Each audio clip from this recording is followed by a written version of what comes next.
Bonjour, dans cette partie, nous allons dessiner la grille de protection du gerbeur.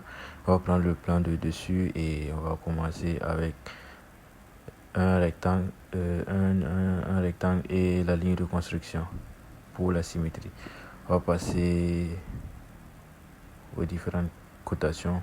12 mm pour la longueur et 3 mm pour la largeur. On essaie de centrer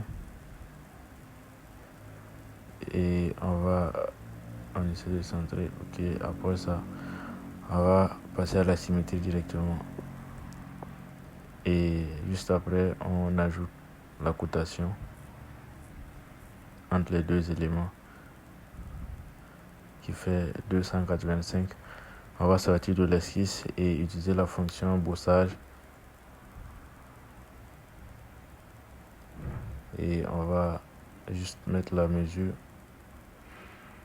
283. Voilà, on a nos deux barres.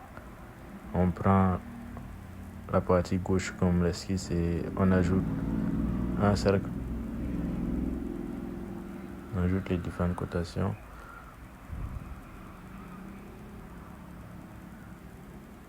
Ici, on a 13,5. Et ici, on a 3 mm pour le diamètre. On ajoute un deuxième cercle en bas. Avec le même diamètre 3. Et on essaie d'ajuster avec les différentes cotations 7 et 16,5. On sort de l'esquisse. On utilise la fonction enlèvement de matière. À travers tout, on enlève pour les deux barres en même temps. On prend le haut comme esquisse et on va essayer de dessiner ici la trajectoire avec la ligne bien sûr.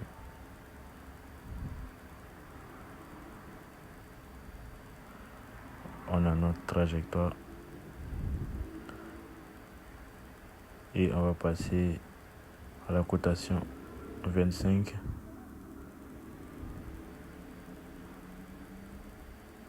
On va ajouter les congés de 10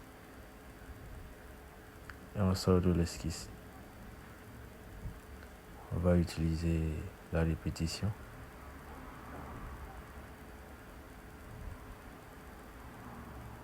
Voilà, jusqu'à la fin.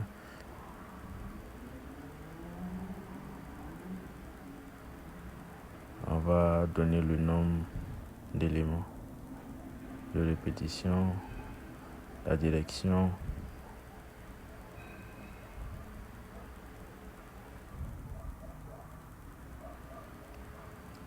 On voit qu'on a un petit souci. On va essayer de décaler. Ici, on a une contrainte voilà, on va supprimer la contrainte et on va ramener le trait au milieu. Voilà, coïncidence. On fait de même pour l'autre côté. Coïncidence. Sort de l'esquisse.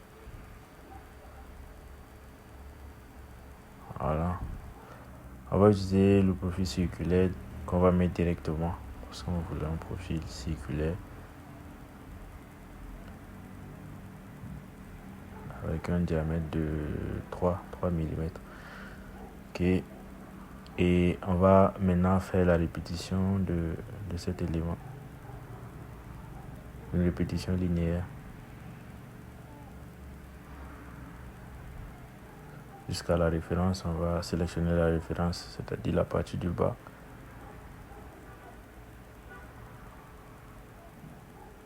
Et là, on va ajouter le nombre d'éléments.